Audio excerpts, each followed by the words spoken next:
Muy buenas tardes a todos ustedes. Sean bienvenidos a esta sesión que nos reúne y nos convoca en el día de hoy. Seguimos con la instrucción cómo instruir el corazón de nuestros hijos. Iniciamos este proceso de cómo instruir con nuestra hermana Carolina Bonilla en días pasados.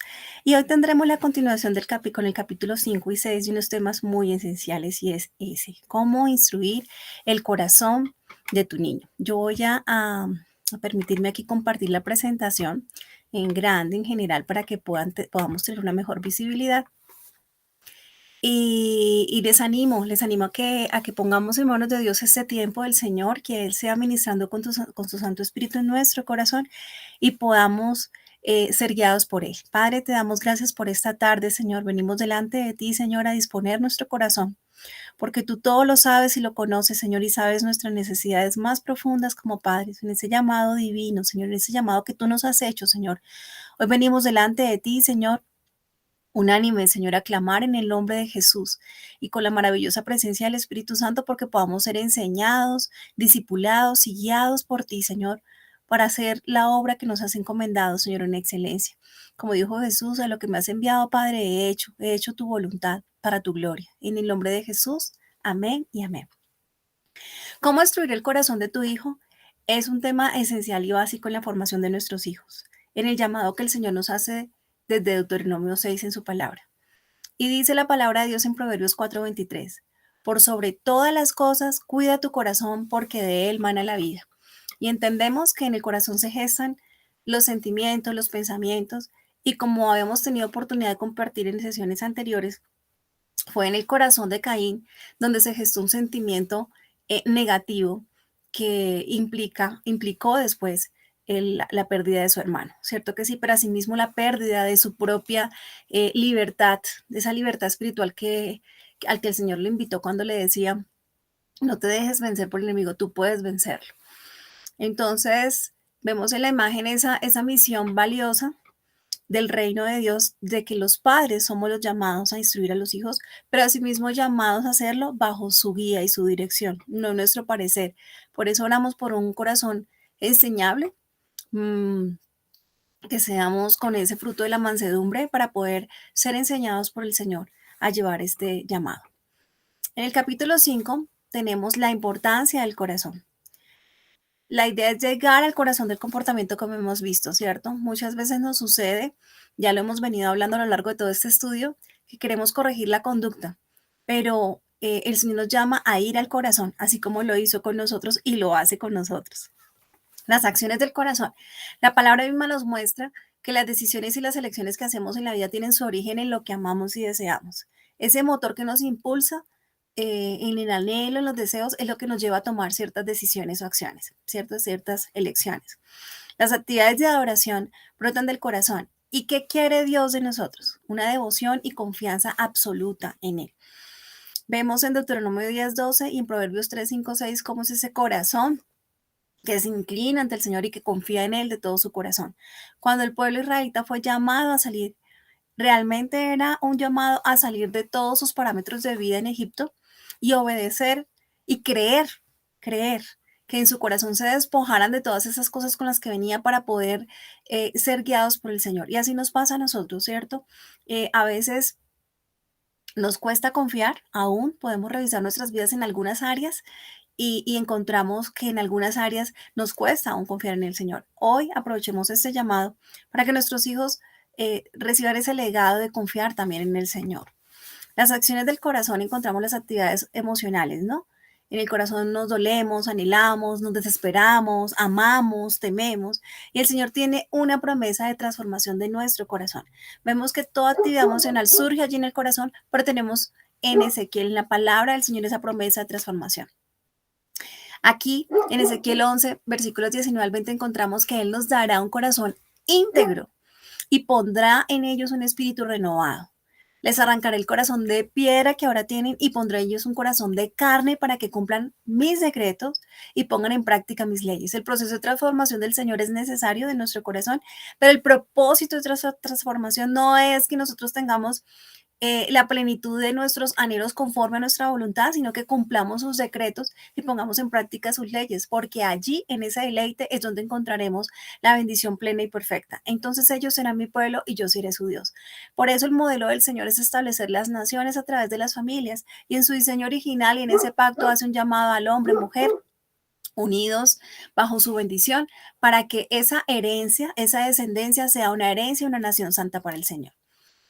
Entonces encontramos, por ejemplo, en la historia de Primera de Samuel 16:7, cómo incluso el profeta Samuel analizó desde su corazón la apariencia del hijo de Isaí, el hijo mayor, y efectivamente el Señor le hacía recabar sobre que él mira el corazón. De pronto él era muy apuesto, era de unas características físicas que lo podrían hacer un gran candidato para ser rey, pero el Señor, que conocía su corazón, sabía que él no era el elegido, ¿cierto? Y el Señor Jesucristo también involucra la importancia del corazón en su ministerio. Vemos como en Mateo 5:8 le hace un llamado consistente en que lo que atesoramos es lo que posee en nuestro corazón, ¿cierto? Y él ve claramente, pues en su énfasis, digamos, hace el análisis del comportamiento de los fariseos, nos hace analizar a todos que, si bien en la ley se hablaba de no matarás, analiza, mira, es que desde el momento en que tú hables mal contra tu hermano, tú estás matando, y es que claramente estamos afrentando su integridad, ¿cierto? Su honra, su dignidad. Entonces, asimismo, el Señor Jesús es tan claro en su enseñanza, conoce tanto la realidad del corazón nuestro que nos dice, mira, codiciar eh, es cuando tú, el adulterio es cuando tú incluso ya has codiciado a esa mujer, ¿sí? De pronto, en el Antiguo Testamento hubo varias escenas, digamos, o era muy expresa la indicación de que encontrada a la mujer en adulterio se tendrá que apedrear. Y en el momento en que Jesús recibe a esta mujer que es sorprendida en el pleno acto de adulterio, él mismo confronta, y hoy lo hace con nosotros, sobre el primero que se sienta libre de pecado, el primero que nunca haya codiciado para haber adulterado en su corazón, que tire la primera piedra. Entonces vemos cómo el Señor nos lleva a la raíz, a lo profundo, a la base, es decir, no es lo que tú ves. Cuando tu hijo dice, pues ves la codicia en tu hijo porque anhela lo que otro niño tiene, pero es un anhelo, no, es un anhelo como egoísta, o llamado a la envidia, no gozándose de lo que el otro tiene, sino porque él sí y yo no, sino, y el Señor nos lleva a ir a buscar qué sucede, qué vacío hay allí, vacío que solo puede ser llenado por él. Bueno, coloqué en esta gráfica, en el libro el autor claramente nos dice, frente a los niños y la importancia crucial del corazón, que encontramos en Marcos 7, 29, 23. El autor hablaba del ejemplo de la maleta, entonces coloqué por eso ese casillero y el chico llevando su maleta, porque em, nuestros hijos pueden estarnos diciendo la verdad, técnicamente hablando. Y él exponía allí el caso de un padre que le dice a tu hijo, ¿te acordaste de tu mochila hoy? Sí, claro, claro que sí me acordé. Él sabía hacia dónde iba la pregunta de la mamá, del padre, y le dice que sí se acordó de la mochila. Entonces dice, bueno, ven y tráela a ver qué tienes de tarea. Dice, no puedo, porque la dejé, me acordé de ella, pero cuando ya venía en el bus, ¿cierto?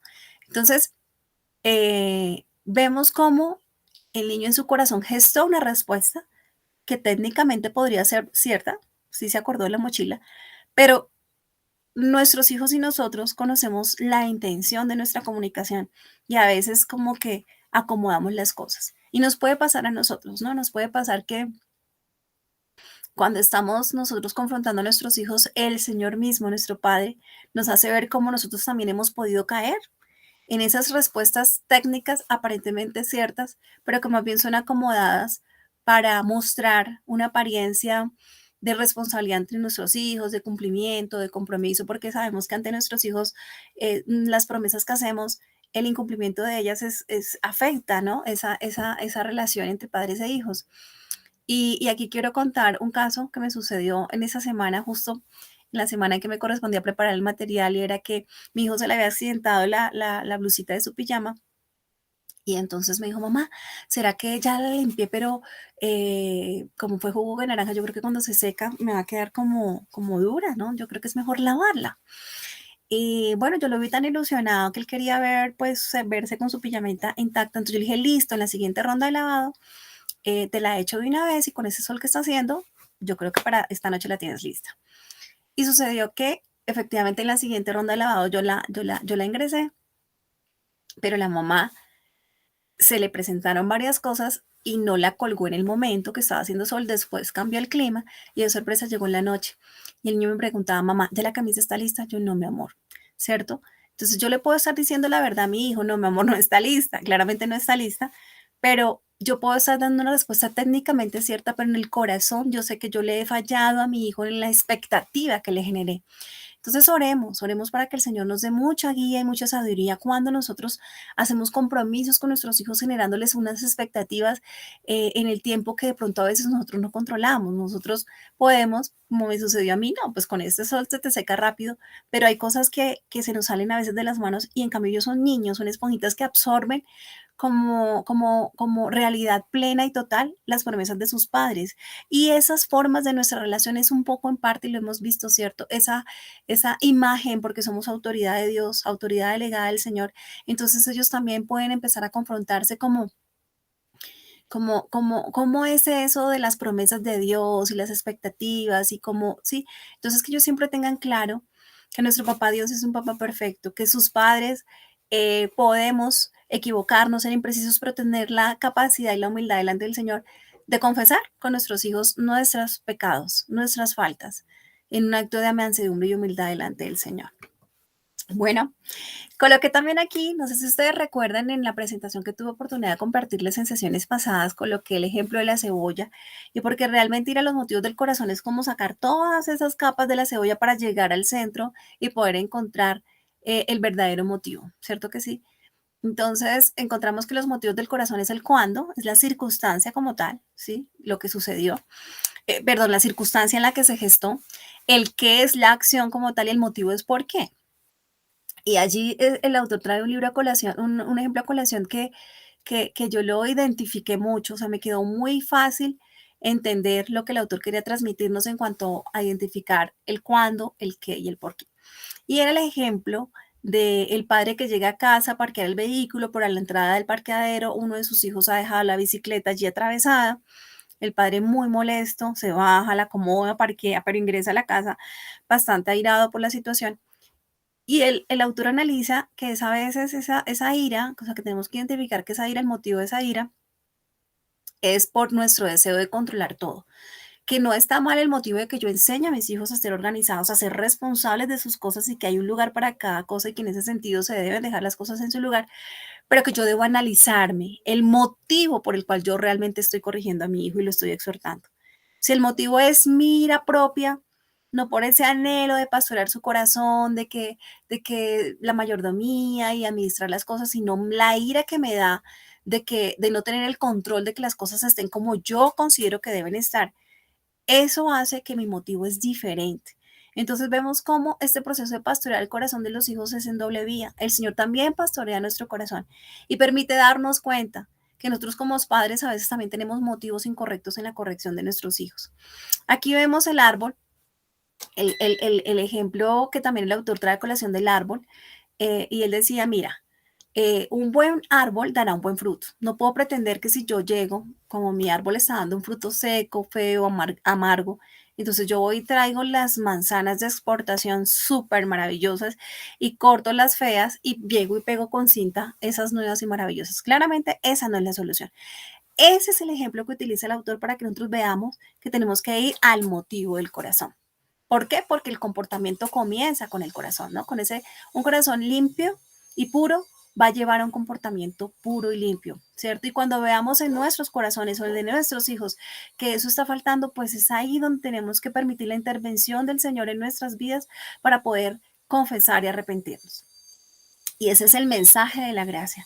Entender que no es en nuestros esfuerzos humanos, sino que es la gracia la que nos lleva a ese proceso de restauración. Y allí encontramos también esa necesidad que tiene el corazón de otras personas. Y me impactó muchísimo, me quebrantó bastante, porque él decía que cuando nosotros realmente no trabajamos en el engaño del corazón de nuestros hijos van adquiriendo como una independencia, ¿no? Como, como no tienen claro que el corazón es engañoso y entonces ellos empiezan a ser independientes en sus decisiones y no analizar si el motivo de su decisión y de su elección es agradable al Señor, si realmente lo están haciendo con una motivación correcta y eso hace que se vuelvan independientes y que se vayan alejando de aquellas personas que por amor podemos proveerle protección y seguridad y guía, ¿no? Entonces se genera como en ellos una brecha entre padres e hijos en donde no aceptan nuestra corrección como una bendición. Es importante que cada vez que se nos presente eso, recabemos en qué nos está faltando para que nuestros hijos vean de verdad que somos las personas que Dios puso en su vida, que los amamos, que si hay personas que desean lo mejor para ellos, son sus padres y que efectivamente la corrección está orientada a su bendición. De la abundancia del corazón a la boca, esta imagen me evoca mucho como ese proceso de pastoreo y de mentoreo que debemos hacer, la restauración, ¿cierto? Y las herramientas claramente debe ser la escritura siempre. Sé que encontramos, Juan Pablo nos compartía en su sesión, que encontramos en la psicología muchos elementos, ¿cierto? En la cultura encontramos muchos elementos. Y de verdad nosotros como cristianos podemos también caer en la lectura de mucho material que realmente pueden tener pautas basadas en la experiencia de los psicólogos, pero que nunca se nos olvide que el principal fundamento es la escritura, es la palabra misma del Señor, ¿cierto? Es conocer el engaño del corazón, identificarlo y detectarlo, tener una comprensión compasiva. A mí me parece muy lindo que en ocasiones cuando yo estoy, pues obviamente me confronta, pero en el fondo veo el amor del Señor. Cuando estoy confrontando a mis hijos, como que el Espíritu Santo me está trayendo la película de cuando yo también he caído en lo mismo. Y eso hace que yo tenga una comprensión compasiva, darme cuenta que puedo ser compasivo con mi hijo porque yo también lo he vivido, ¿cierto? Y que mi naturaleza es débil y dependo, genero también esa dependencia absoluta a Dios papá. Y bueno, finalmente la esperanza en la gracia del Evangelio, ¿cierto? Es decir, nosotros debemos confiar y tenemos esa esperanza en que el Evangelio trae gracia y paz a nuestros corazones y al de nuestros hijos. Pero para ello se requiere un trato amable y humilde. Cuando notamos que no estamos siendo humildes y amables con nuestros hijos, allí interviene el Señor, ¿no? En Gálatas 6 nos habla en su palabra claramente esos elementos para poder hacer esa restauración con un trato humilde, ¿no? Ustedes que son espirituales, exhorten y llamen al otro con humildad, ¿no? Con un trato amable. Y bueno, ahora entramos al capítulo 6, que es el principio de la siembra y la cosecha. Me confronté muchísimo con mamá. Le doy gracias a Dios por este espacio, por esta oportunidad, por este estudio bíblico, porque encontramos en el camino la verdad, ¿no? El Señor trae luz a nuestras vidas. De pronto no es fácil encontrar, digamos, nos puede causar tristeza o dolor darnos cuenta que hemos fallado, pero creo que igual tenemos que descansar en la gracia, en el Evangelio, en la esperanza que da el Evangelio, en esa gracia restauradora a nosotros como padres, para descansar en que así mismo, una vez tengamos un corazón dispuesto, el Señor transformará nuestro corazón de piedra y así mismo transformará el de nuestros hijos. Eh, Vemos claramente este principio de la siembra y la cosecha en Gálatas 6, 7, 8. Encontramos esa explicación muy clara para todos y cada uno. Los invito a que ustedes puedan meditar en familia alrededor de esta palabra, que puedan orar, que puedan hacer, puedan estudiar y profundizar lo que el Señor nos quiere decir allí. Y efectivamente habla de que la instrucción, la corrección y la disciplina bíblicas están siempre enfocadas en el cambio del corazón. Y encontramos aquí ese corazón de piedra, el que habla la palabra, y que el Señor incluso nos instruye a nosotros y nos corrige y nos disciplina a la luz de su palabra para que nuestro corazón sea transformado, para que haya una transformación del corazón. Y encontramos esa promesa hermosa, ¿no? Ninguna disciplina al momento de recibirla es como agradable a nosotros, pero dará un fruto de justicia y paz maravilloso. Traemos a corazón esa esperanza en el Evangelio para un cambio verdadero, ¿cierto? Nosotros creo que debemos descansar en que en la medida en que hemos sembrado esas buenas nuevas del Señor en nuestros hijos, pero en la medida también en que nos disponemos con humildad y un trato humilde y amable, el Señor va a cumplir esa promesa de transformación. Porque claramente el Salmo 119 en su versículo 130 dice, la exposición de tus palabras nos da luz. Y le doy gracias al Señor porque Él ha dado luz a mi vida en algunas acciones como madre en este estudio bíblico y ha sido Él a través de su Santo Espíritu para darme cuenta, pero descanso en esa esperanza en el Evangelio de que va a haber un cambio verdadero en nuestras vidas. La palabra, ya que la palabra de Dios se dirige al corazón del niño, pues nosotros también debemos enfocarnos en el corazón, ya que la palabra misma dice el sustento y la importancia del corazón, pues nosotros como padres también debemos enfocarnos en el corazón más que en el comportamiento, ¿no? El comportamiento solo es como una evidencia. Y bueno, traje esta imagen de Samuel en 1 Samuel 2:30. Encontrábamos los terribles, yo pienso que es una, bueno, para mí ha sido una cita bíblica, una historia bíblica siempre muy fuerte, y le doy gracias a ella porque esté allí. Yo creo que todos admiramos mucho al profeta Samuel, y cuando llegamos a esta parte de la porción de la palabra en donde muestra que él, perdón, Elí, claro que a Samuel también le sucedió, pero bueno, aquí estamos hablando de Elí. Los terribles pronunciamientos son las consecuencias inevitables de la elección de Elí de sembrar desobediencia a Dios cuando educaba a sus hijos. Elí fue un profeta obediente en la medida en que cumplió su labor como profeta para la nación, para el pueblo de Israel, pero no lo hizo en su casa propia. Tuvo conocimiento de como esas evidencias que a veces vemos en nuestros hijos y nos puede pasar como padres que ay, son pequeños o en nuestras ocupaciones no le damos tiempo. De verdad, mira, el Señor nos llama a que podamos parar esa agenda agitada que a veces tenemos y en esas pequeñas acciones podamos detenernos a meditar con nuestros hijos en el corazón del comportamiento, en ir al motivo de la conducta. Porque claramente pues fue muy triste, ¿no? La noticia de Eli, tanto que lo llevó a esa muerte intempestiva y abrupta, y triste y dolorosa. Pero el Señor exhibe en su palabra, nos llama y nos anima y nos exhorta a que como padres nuestros hijos también van a recibir las consecuencias de nuestras decisiones. A veces cuando nos cueste en nuestro corazón em, disciplinar o corregir a nuestros hijos, bien sea por falta de tiempo, subestimar que la conducta no es lo suficientemente grave o que nos cueste mismo, que no quisiéramos como estamos en un ambiente familiar súper agradable y como que no lo queremos apagar. No, debemos ser perseverantes y obedientes a Dios en la educación de nuestros hijos.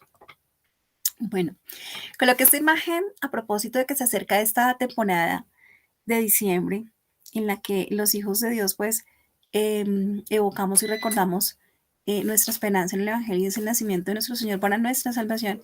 Pero coloqué esta imagen porque claramente el autor emplea el ejemplo que de las consecuencias de la siembra y la cosecha versus las consecuencias del conductismo, ¿no? Y nos puede estar pasando que a veces para motivar el estudio de nuestros hijos, Alvarito nos hablaba un poco sobre el tema del conductismo, nosotros podemos estar utilizando tácticas de conductismo que finalmente pueden lograr los resultados deseados externos y visibles, como que cumplan con una tarea, un compromiso, una labor asignada, cambien de comportamiento, pero no su corazón. Y por eso coloqué esta imagen, porque esa es la siembra y la cosecha en la cultura, ¿no? Como obras buenas, resultados buenos, premios, premios y recompensas. Obras malas, castigos. Eh, y pues no podemos ser ajenos al mundo en el que vivimos, pero estamos llamados, dice la palabra de Dios, que estamos en el mundo, pero no somos del mundo y estamos llamados a dejarnos guiar por el Padre para marcar una diferencia en ese proceso de formación de ellos, ¿cierto? Veía recientemente un programa con mis hijos donde enseñan las matemáticas de una forma muy, muy dinámica, muy lúdica, muy interactiva, me parece interesante, pero utilizaban precisamente pues para enseñar el más y el menos, el símbolo de mayor que, menor que, utilizaban precisamente, va a llegar Santa Claus y tú tienes tantas obras buenas versus tantas obras malas, este es mayor que, menor que, no sé qué, tienes que lograr hacer tantas, y entonces todo era labores alrededor de las matemáticas para poder lograr superar esa cifra y hacer y ganarse, ¿no? El regalo que le tenía preparado Santa Claus. Yo creo que esas cosas es importante hablarlas con nuestros hijos porque aunque el medio que se usa para aprender la matemática puede ser muy bueno en ese programa, va dejando inconscientemente un mensaje en sus mentes, ¿no? Obrar bien para ganar el regalo, ¿cierto que sí? Y esta es una época muy propicia, ¿no? En la que ellos empiezan a pensar en ellos mismos, en qué anhelan, en qué quieren, en cuáles son sus regalos. Los familiares les dicen, ya hiciste tu lista de regalos, ¿cierto? Y es un proceso en donde como que es ellos el centro, ¿cierto? Y nos dejamos llevar por esa emoción propia de la temporada que tanto también promocionan el comercio, ¿no? Entonces, veía, cuando llegué a esta parte del libro, veía que aunque yo en el momento del programa lo capté, decía, aquí hay que hablar con los niños sobre esto, no, no es un proceso de yo obro bien para que yo reciba un regalo, sino que hay en mi corazón, o sea, porque yo hago bien, ¿cierto? ¿Cuál es el motivo de mi corazón? Porque amo a Dios, porque Él me ama a mí. Y bueno, al final este programa, la niña misma eh, mm, se le da la oportunidad de ayudar y decide hacerlo de forma espontánea, así ya no tenga recompensa ni premio. Sí, se da cuenta que está llamada a servir y ayudar y decide hacerlo así, eso no le represente el regalo tan esperado. Entonces, eso es lo que debemos buscar en el corazón de nuestros hijos, ¿no?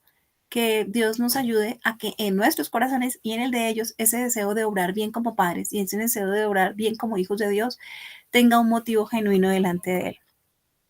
Aquí comparto con ustedes este cuadro para que podamos distinguir un poco el tema del conductismo y el principio de la siembra y la cosecha a la luz de la palabra, ¿cierto? Entonces, en el conductismo la meta es como un cambio de comportamientos, ¿no? Y utilizo el método de recompensas y castigos, mientras que el principio de la siembra y la cosecha a la luz de la palabra es enfatizar en los principios absolutos de la palabra de Dios. Y ahí es súper importante, porque entonces yo no voy a establecer las consecuencias de acuerdo a mi estado de ánimo, que puede suceder en el conductismo. En el conductismo puede suceder, y ahí estaba el autor explicándonos, tú les dices no vayas a salir sin chaqueta porque te puedes pescar una neumonía, porque no sé qué trata, pero al día siguiente tus hijos van a volver a salir y tú estás supremamente ocupado que ya tú no le haces la indicación. Pero si tú vives por principios bíblicos, tú les enseñas o nosotros les enseñamos al niño cuál es la razón de ser de la instrucción. Los instruimos en que lo bueno para ellos, para que teniendo de base los principios, ellos puedan tomar decisiones en cada circunstancia de acuerdo a esos principios y no de acuerdo al estado de ánimo de mi papá. Ay, hoy mi mamá no me dijo nada, que no me puse chaqueta. No, es analizar, mi mamá me instruyó y me explicó por qué para mi bien debo salir abrigado. Encontramos también que nos puede estar pasando a nosotros como padres que en nuestra vida agitada, de pronto nuestros hijos tuvieron una pelea de hermanos. Y entonces uno sí hace como ese ejercicio, pregunta, bueno, ¿qué fue lo que pasó? ¿Por qué? No sé qué. ¿Quién tenía el juguete primero? Ah, bueno, entonces el que lo tenía primero, devuélveselo porque lo tenía primero, ¿cierto? Pero no me tomo como el tiempo de analizar y de pronto por no interrumpir mi agenda, ese es el conductismo, ¿no? Tomar reglas propias de la cultura, de la vida diaria en la que nosotros crecimos, pero dejémonos guiar por el Señor, ¿cierto? El Señor de pronto nos está mostrando allí, es que yo lo tenía primero. Bueno, pero que hay en tu corazón que no te nace compartir, estás pensando en ti, ¿cómo se llama eso? ¿Cierto? A veces nos llevamos mucho por las reglas humanas, como decía Jesús, ¿no? Solo reglas humanas, pero nuestros corazones están lejos del Señor. En la siembra y la cosecha bíblica, toda consecuencia se orienta al proceso. Nosotros sabemos que todo lo que hacemos en nuestros hijos va a tener un fruto para la eternidad. Entonces yo me enfoco en el proceso, no en la circunstancia del momento, sino que hago proceso. ¿Sí? No me enfoco en que cambie ya de comportamiento. Bueno, pásale el juguete el primero que lo tenía y ya, sigamos con nuestra agenda agitada, sino que yo suspendo, le pido al Señor que me guíe y me oriente el proceso en beneficio eterno de nuestro hijo. ¿Sí? El autor dice, mira, haz esa instrucción y esa corrección de tal manera, oriéntate tanto en ese proceso que las tentaciones futuras que vayan a tener nuestros hijos sean un recordatorio de las lecciones piadosas del hoy, ¿cierto? Recordemos, estamos en el mundo, no somos, pero estamos. ¿Qué pidió nuestro Señor Jesús? No te pido que los quites de él, sino que los cuides del mal, ¿cierto que sí? Entonces, nuestros hijos y nosotros vamos a pasar por procesos en que vamos a ser tentados y nuestro carácter va a ser probado. Lo importante es que cuando nos enfocamos en el proceso, las consecuencias que establecemos en nuestros hijos frente a una conducta para corregirles, las vamos a meditar a la luz de la palabra y dos, con esa visión de que es para la eternidad, que es un fruto que permanece y que forma el carácter, ¿cierto? Mientras que en el conductismo es como controlar y forzar el comportamiento. Y entonces encontramos esos hijos que de pronto se comportan de una manera delante nuestro y de una manera muy diferente en nuestra ausencia. Bueno, esta imagen, aunque pueda ser un poco impactante, la coloqué porque hablaba de las clases de consecuencias y me quedó muy claro. Él hablaba de las consecuencias naturales y de las que son establecidas por las autoridades. Y de las naturales hablaba de si mi hijo golpea en su ira, le da un ataque, le da ira y golpea un tarro de pintura. La consecuencia natural es que su pie, sus deditos se van a volver rojos, ¿cierto? Es una consecuencia natural. Pero hay otra consecuencia que es la que establezco como autoridad y no a mi capricho, ¿no? Tiene que ser de una forma razonable y lógica, ¿cierto? Y es llevarlo siempre a que existen también las consecuencias espirituales. Y es que siempre existe el mundo invisible de Dios, ¿sí? Y el mundo invisible de Dios siempre nos va a instruir, más allá de lo que comemos, de lo que nos ponemos. Por eso nos dice, no te orientes por el día, por tus afanes. Date cuenta que hay una realidad espiritual que de pronto no es visible a tus ojos, pero es muy cierta. Entonces, tan cierta que la desobediencia va endureciendo mi corazón.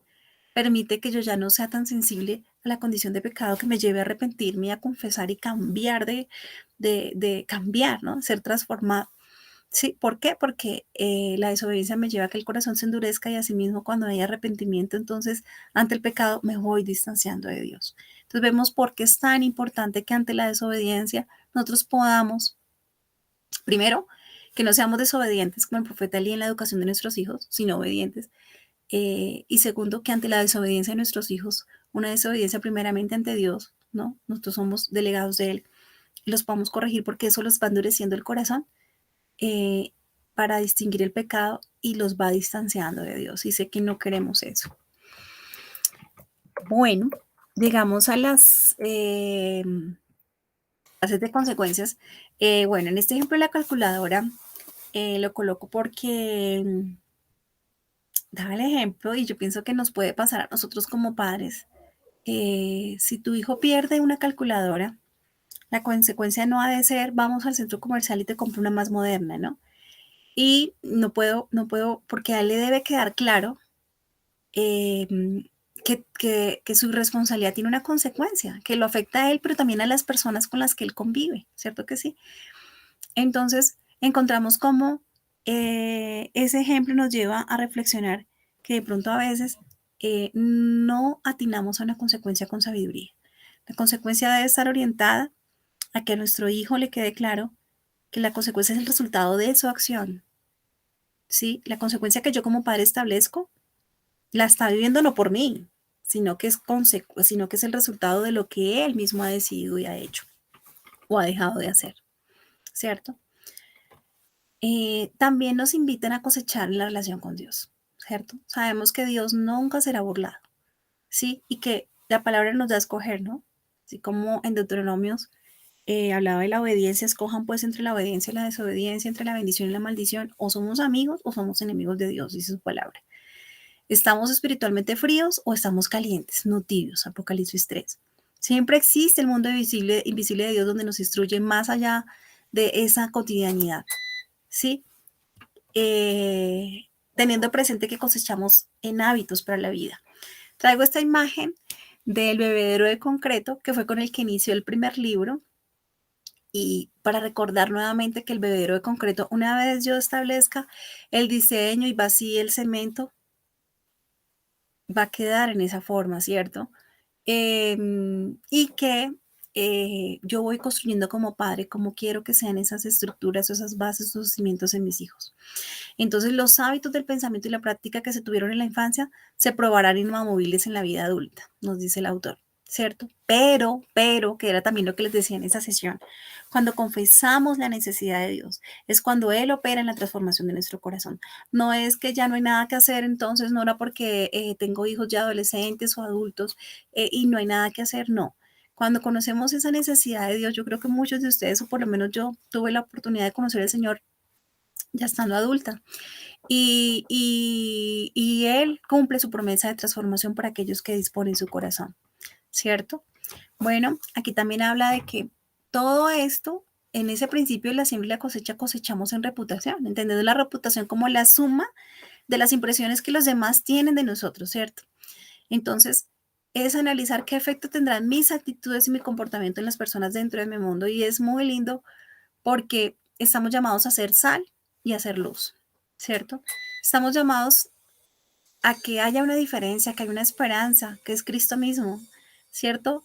Y que la única forma de revelarla es con nuestro propio testimonio de transformación que le hace en nuestra vida. También vemos que cosechamos en las relaciones humanas y es tan importante que como padres tengamos en cuenta que lo que nosotros hagamos hoy va a repercutir en el futuro de nuestros hijos, en cómo va a ser él como esposo, como padre, como trabajador, empresario, como en todos los roles que el Señor lo llame.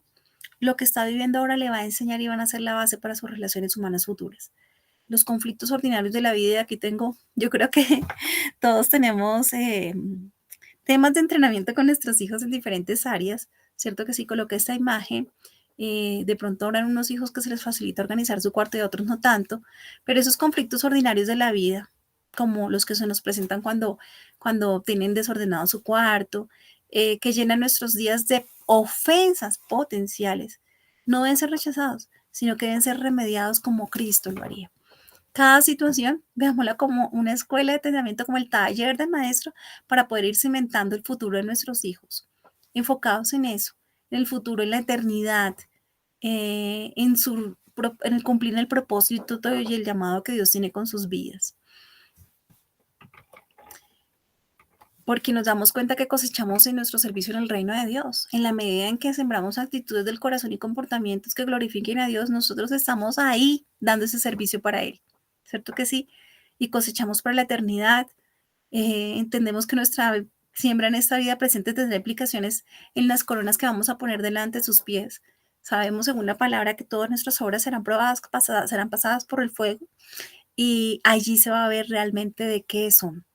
Entonces, en la vida acá encontramos que nuestras acciones serán probadas, ¿cierto? Son evaluadas, somos examinados, todo es una realidad, pero en la eternidad la realidad es aún más contundente. ¿En qué sentido? En que es algo para el eterno, ¿no? Y que nuestras obras, aún siendo salvos, serán expuestas delante del Señor. Entonces enseñemos esto a nuestros hijos. No desfallezcamos. Los invito de verdad a que podamos eh, eh, tener esos tiempos con ellos, en ese proceso de enseñar esto a nuestros hijos, tengamos esos tiempos con ellos, en donde podamos meditar alrededor de su palabra, en donde podamos ser intencionales, en donde miremos su corazón, en donde los oigamos, en el espíritu, ¿no? O sea, con discernimiento. El Señor nos muestra, ¿no? El Señor nos muestra el motivo de lo que dicen los labios de nuestros hijos, ¿cierto? Porque puede estar pasando con nuestros hijos, nos pueden estar diciendo algo, pero su corazón está alejado de esa realidad que nos están diciendo, como cuando el Señor dice, con sus labios me alaban y me adoran, pero su corazón está lejos de mí. No queremos eso, ¿cierto? Nos puede estar pasando en algún área de nuestra vida, pero el Señor nos invita a que primero lo hagamos como padres, nosotros delante de Él, para poder ir a hacerlo con nuestros hijos, con su ayuda, con su poder, con su guía. Entonces, queridos papitos, padres de familia, familiares, hermanos, amigos, los animamos a que no desfallezcamos en el Señor. Sé que la crianza es un llamado divino, de gran responsabilidad, de morir a nosotros mismos en muchas ocasiones o casi siempre. Precisamente eso, ¿no? Para poder generar esa generación, esas futuras generaciones para el reino de los cielos. Los animo y les invito a que puedan trabajar en las preguntas que les estaremos compartiendo en familia, en oración, expuestos primeramente en oración, y puedan seguir instruyendo a sus hijos con fundamento en la palabra de Dios. Entonces así lo veremos en el capítulo siguiente, que es el 7, perdón, se me quedó acá. La autoridad es el plan de Dios, y dándole a los niños una perspectiva de la gloria de Dios. Muchas gracias a todos. Cerramos en oración. Padre, te damos gracias por este tiempo. Que cada enseñanza tuya, Señor, sea ministrando nuestro corazón y haciendo esos cambios de transformación. Dice tu palabra en Ezequiel que tú cambiarás nuestro corazón, Señor. Allí donde hay un corazón dispuesto, Señor. Cualquiera que hayan sido nuestros pecados y nuestras ofensas más profundas, Señor, el corazón de nuestros hijos, te pedimos, papá, que seas tú sanando y restaurando sus corazones y el nuestro. Que descansemos en la esperanza del Evangelio de la gracia, Señor, de que tú nos restituyes, nos restableces, nos restauras y nos transformas. Te damos gracias en el nombre de tu amado Hijo Jesús, con la maravillosa presencia en nuestras vidas y nuestros corazones de tu Santo Espíritu. Amén y amén. Muchas gracias a todos. Gracias por este tiempo. Bendiciones.